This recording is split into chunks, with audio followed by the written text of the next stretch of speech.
Good afternoon बच्चों। आज हम लोग अपनी संस्कृत की पुस्तक संस्कृत ज्ञानोदय के अंतर्गत लंग लकार भूतकाल का अध्ययन करेंगे।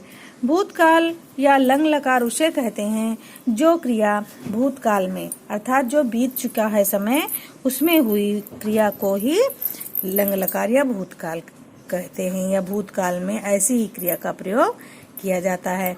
अब जैसे एक लंग लकार की आप लोग परिभाषा देखिए कि लंग लकार अनद्यतन भूत अर्थात जो क्रिया आज से पूर्व समाप्त हो चुकी हो उसमें लंग लकार का प्रयोग होता है, अर्थात बीते हुए समय को लंग लकार या भूतकाल कहते हैं। उदाहरण एक देखते हैं हम लोग, जैसे ग्रीष्मावकाशे रमेशः ग्रामम अगच्छत। कहने का अर्थ है कि ग्रीष्मावकाशे माने गर्मियों की छुट्टी में, ग्रीष्म माने गर्मी, अवकाशे माने छुट्टियां, तो ग्रीष्मावकाशे माने गर्मियों की छुट्टी में, रमेशः माने रमेश, ग्रामम माने गांव, अगच्छतम माने गया। गर्मियों या गर्मी की छुट्टियों में रमेश गांव गया। तो यहाँ पर रमेश जो है वो गर्मियों की छुट्टियों में गांव गया था, इसलिए यह भूतकाल का प्रयोग किया गया है।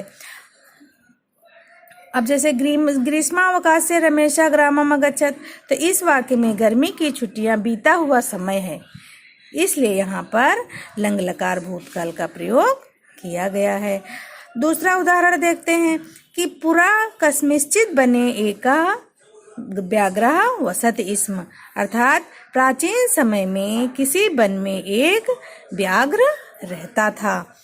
तो इस वाक्य में भी प्राचीन समय बीता हुआ समय है, इसलिए इस वाक्य में भी हम लोग भूतकाल का प्रयोग करते हैं। तो अब लंग लकार भूतकाल कौन सा होता है? जो क्रिया बीते हुए समय में संपन्न होती है उसको हम भूतकाल या लंग लकार कहते हैं। जब हम कोई वाक्य बनाते हैं, अगर जो उसमें कोई क्रिया जो है वो भूतकाल में हो रही होती है तो वहाँ हम लंग लकार भूतकाल का प्रयोग करते हैं।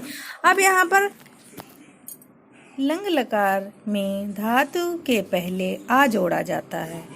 कहने का अर्थ है कि जब हम किसी धातु में पहले आ जोड़ देते हैं या उपसर्ग आ जोड़ देते हैं तो वह लंग लकार का रूप बन जाता है। अब जैसे लिख धातु में जब हम आ जोड़ते हैं या आ पहले जोड़ते हैं तो अलिख हो जाता है। नृत्य धातु में आ जोड़ते हैं तो अनृत्य हो जाता है। इसी प्रकार है पिब धातु में आ प्लस पिब बराबर अपिब। हस धातु में आ प्लस हस अहस। गम धातु में जोड़ेंगे तो आ प्लस गच्छ अगच्छ। वद धातु में जोड़ेंगे आ प्लस वद अवध।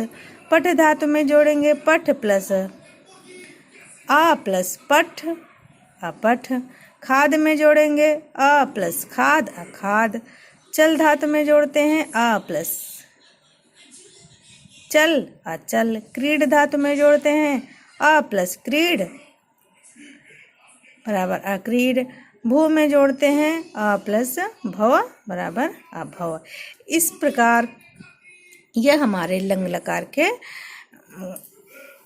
भूतकाल के रूप बन जाते हैं। जैसे अलिखत, अलिखताम, अलिखन, अलिखाओ, अलिखाम, अलिखाम, तो यह हमारी भूतकाल की क्रिया बन जाती है। पठ में अपठत, अपठताम, अपठन बन जाएगा। लिख में अलिखत, अलिखताम बन जाएगा। तो अब आप लोगों को ये समझ में आया होगा। जो न समझ में आया हो वो हमें बताना। एक बार फिर से हम देखते हैं कि लंग लकार भूतकाल वे शब्द होते हैं जो क्रिया बीते हुए समय में हो जाती है, वहाँ पर हम लोग लंग लकार का प्रयोग करते हैं या उसे लंग लकार भूतकाल कहते हैं। और जो कुछ भी आप लोगों को ना समझ में आया होगा तो आप मुझे फिर से बताइए।